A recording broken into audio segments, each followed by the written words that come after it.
बिस्मिल्लाहिर्रहमानिर्रहीम। अस्सलाम वालेकुम। आज से हम पाइथन प्रोग्रामिंग लैंग्वेज को सीखना स्टार्ट करेंगे। पाइथन एक रिलेटिवली न्यू प्रोग्रामिंग लैंग्वेज है। इससे पहले जो है एआई डिफरेंट प्रोग्रामिंग लैंग्वेजेस में प्रोग्राम होती थी, जैसे लिस्प, प्रोलॉग वगैरह लैंग्वेजेस हैं।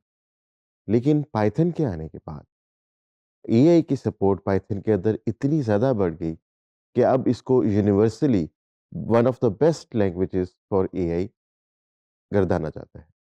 और उसकी वजह ये है कि हम पाइथन के अंदर पहली बात तो ये है कि दूसरी प्रोग्रामिंग लैंग्वेजेस की मुनासबत से बहुत थोड़े कोड से बहुत सारी चीज़ें अकॉम्प्लिश कर सकते हैं। और दूसरी बात ये है कि पाइथन जो है अपनी लाइब्रेरीज़ के ऊपर काफ़ी ज़्यादा डिपेंड करती है। तो with the passage of time Python के अंदर एआई की इतनी ज़्यादा लाइब्रेरीज़ लोगों ने बना दी कि अब पाइथन के अंदर एआई को कोड करना बहुत आसान हो गया है। तो पाइथन एक हाई लेवल लैंग्वेज है। इसका मतलब है कि ये कंप्यूटर के लेवल से काफ़ी हाई लेवल पे जाके लिखी जाती है, जो कि ह्यूमन लैंग्वेज के ज़्यादा करीब है। पाइथन बहुत easy to learn programming language है। इसका सिंटैक्स बहुत आसान और इंग्लिश लैंग्वेज के बहुत करीब है। इसकी वजह से आम लोगों के लिए इसको सीखना आसान हो जाता है। पाइथन एक इंटरप्रेटेड लैंग्वेज है। इससे पहले बहुत सारी ऐसी लैंग्वेजेज़ थी जो कंपाइल्ड लैंग्वेजेज़ होती थी। कंपाइल्ड लैंग्वेजेस में हमें एक कंपाइलर चाहिए होता है, जो हमारे कोड को पढ़ता है और उसको कंपाइल करके उसको एक एग्ज़ीक्यूटेबल फॉर्मेट में डिस्क पे रख देता है। फिर जब हमने उस प्रोग्राम को चलाना होता है, तो हम उस एग्ज़ीक्यूटेबल कोड को चलाते हैं, तो वो हमारा प्रोग्राम चल जाता है। On the other hand interpreted languages के अंदर हम कोड ही डिस्क के ऊपर रखते हैं और जब हमने उस कोड को चलाना होता है तो डायरेक्टली उस कोड को ही मशीन इंटरप्रेट करती है और उसको रन कर देती है। पाइथन जो है वो बहुत सारी इंडस्ट्रीज के अंदर पॉपुलर है। फॉर एग्जांपल वेब के अंदर, एआई के अंदर और ऑटोमेशन के अंदर। पाइथन जो है एआई के लिए one of the best programming languages है, इसकी रिच लाइब्रेरी सपोर्ट की वजह से। इसके अंदर हमारे पास बहुत सारी अच्छी लाइब्रेरीज़ हैं। फॉर एग्ज़ाम्पल नमपाई की लाइब्रेरी है, जो कि लार्ज क्वांटिटी ऑफ नंबर्स पे कंप्यूटेशन करने के लिए इंतहाई एफ़िशिएंट लैंग्वेज है, जो हार्डवेयर लेवल पे जाकर अपनी कोड की एफ़िशिएंसी को बढ़ाती है। इसके बाद पांडास की लाइब्रेरी है, जो डेटा फ्रेम्स यानी जो टैबुलर डेटा होती है, उसके मैनिपुलेशन के लिए बहुत अच्छी होती है। और डेटा साइंस का अक्सर काम जो है, वो पांडास की लाइब्रेरी के ज़रिए परफ़ॉर्म किया जाता है। इसके अलावा इसमें टेंसरफ्लो की लाइब्रेरी है। टेंसरफ्लो की लाइब्रेरी वो लाइब्रेरी है, जिसने पाइथन के अंदर एआई को उसकी असल पावर दी। तो टेंसरफ्लो की लाइब्रेरी हमारे कोड को सीपीयू के बजाय जीपीयू पे रन करने में हमारी हेल्प करती है, जिससे हमारा कोड जो है, वो कई 100 गुना तेज़ चलता है ऑन अ जीपीयू। इसी तरह पाइटॉर्च की लाइब्रेरी है, ये भी हमारी जीपीयू प्रोग्रामिंग में हेल्प करती है एआई कोड को।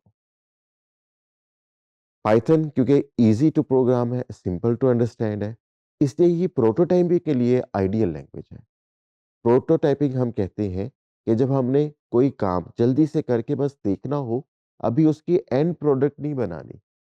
तो इस तरह की एक्सपेरिमेंटेशन जो है, जिसको हम प्रोटोटाइपिंग कहते हैं या पीओसी, प्रूफ ऑफ कॉन्सेप्ट बनाना कहते हैं, इसके लिए पाइथन बड़ी अच्छी लैंग्वेज है और बड़ी जल्दी से हम प्रूफ ऑफ कॉन्सेप्ट बना के क्लाइंट के पास ये बात साबित कर सकते हैं कि जो आइडिया उसके ज़हन में है, वो हो सकता है और हम उसको करने की कैपेबिलिटी भी रखते हैं। उसके बाद जब प्रोजेक्ट अप्रूव हो जाता है, तो फिर हम एक फाइनल एप्लीकेशन बनाने की तरफ मूव होते हैं। पाइथन के अंदर हमें बहुत ज़्यादा स्ट्रॉन्ग कम्युनिटी सपोर्ट मिलती है। लिहाज़ा पाइथन के अंदर आप किसी भी जगह फँसें, आप इंटरनेट पे सर्च करें, आपको आपके सवाल का मोस्ट प्रोबेबली कोई ना कोई जवाब किसी फ़ोरम पे मिल ही जाएगा। अगर हम पाइथन को दूसरी लैंग्वेजेज़ के साथ कंपेयर करें, तो पाइथन लर्न करना ईज़ियर है जावा और सी प्लस प्लस लर्न करने। लिहाज़ा बहुत सारी यूनिवर्सिटियों में जो पहली लैंग्वेज सिखाई जाती है, वो पाइथन सिखाई जाती है। जबकि दूसरी यूनिवर्सिटीज़ में सी प्लस प्लस सिखाई जाती है और कुछ यूनिवर्सिटीज़ में जावा भी स्टार्ट करवाई जाती है। पाइथन के अंदर हमें बहुत कम कोड लिखना पड़ता है। इसकी मिसाल हम ऐसे ले सकते हैं कि अगर हमें सी प्लस प्लस में कोई काम करने के लिए 15 लाइन्स ऑफ कोड लिखनी पड़ती हैं, जावा में हो सकता है वही काम 8 लाइनों में हो जाए और पाइथन में हो सकता है वही काम 3 से 4 लाइनों में अकॉम्प्लिश हो जाए। तो इस वजह से क्योंकि पाइथन के कमांड जो हैं, वो बहुत थोड़ी लाइन्स ऑफ कोड में पूरे आ जाते हैं, तो इसकी लर्निंग भी बहुत फ़ास्ट होती है। पाइथन बहुत ज़्यादा वर्सटाइल लैंग्वेज है। इसके अंदर data science, machine learning, web, scripting बहुत सारी डोमेन्स का काम आ सकता है। हमारे पास एआई के लिए 2 तरह की लैंग्वेजेज़ होती हैं। एक सी प्लस प्लस और जावा टाइप प्रोग्रामिंग और दूसरी आर और मैटलैब टाइप प्रोग्रामिंग। पाइथन में ये दोनों तरह की प्रोग्रामिंग करने की सपोर्ट शामिल है। लिहाजा पाइथन जो है एक बहुत इमर्जिंग लैंग्वेज है और बहुत ज़्यादा तेज़ी से फैल रही है और ख़ास तौर पे एआई के लिए पाइथन जो है एक यूनिवर्सल लैंग्वेज बन चुकी है और जब भी कोई एआई डेवलपर हायर किया जाता है तो 90% ऑफ द टाइम यही अज़्यूम किया जाता है कि वो पाइथन में ही प्रोग्रामिंग करेगा। लिहाजा एआई को करने के लिए आपको पाइथन की नो हाउ बहुत ज़्यादा अच्छी होनी चाहिए और हम इस चैप्टर के अंदर पाइथन के ऊपर बड़ी अच्छी हैंड्स ऑन प्रैक्टिस करेंगे।